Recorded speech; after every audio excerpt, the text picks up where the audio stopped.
During the late reign of Pharaoh Horemheb, when the temples along the Nile were being restored after years of neglect, a minor keeper of river offerings in Esna left behind a short, strange account.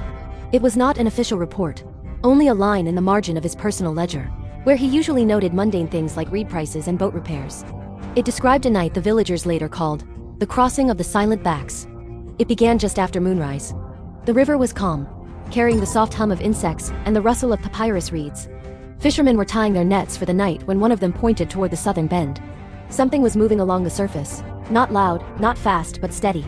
At first, they thought it was a normal crocodile drift. Then they counted. 1 crocodile. Then another. Then 5, 10, 20. In the moonlight, their broad, ridged backs gleamed silver as they floated past.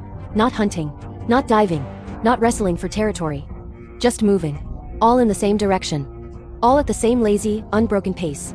The fishermen stepped back from the water. Crocodiles do not travel side by side. They do not share space. They do not move peacefully in numbers. But tonight, they did. Women and children were called from the huts to witness it. Even the old priest of Sobek came, leaning on his staff. As the crocodiles passed, not one made a sound. Not one snapped a jaw. Their eyes stayed fixed forward, reflections of the moon glinting like cold coins. "Why do they gather?" whispered a young girl. The priest didn't answer. He simply watched, face unreadable. The procession lasted nearly an hour.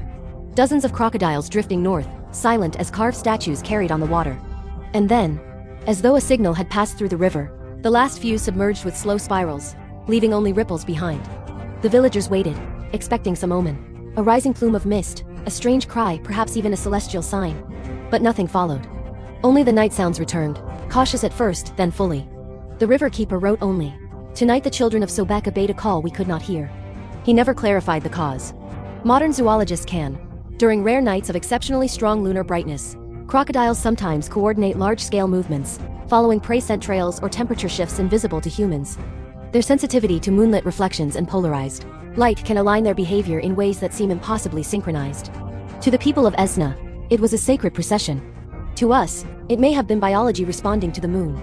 But on that night, as an entire village stood in silence watching the gleaming backs drift northward, it felt as though the Nile itself had opened a silver road, and its oldest rulers were marching upon it.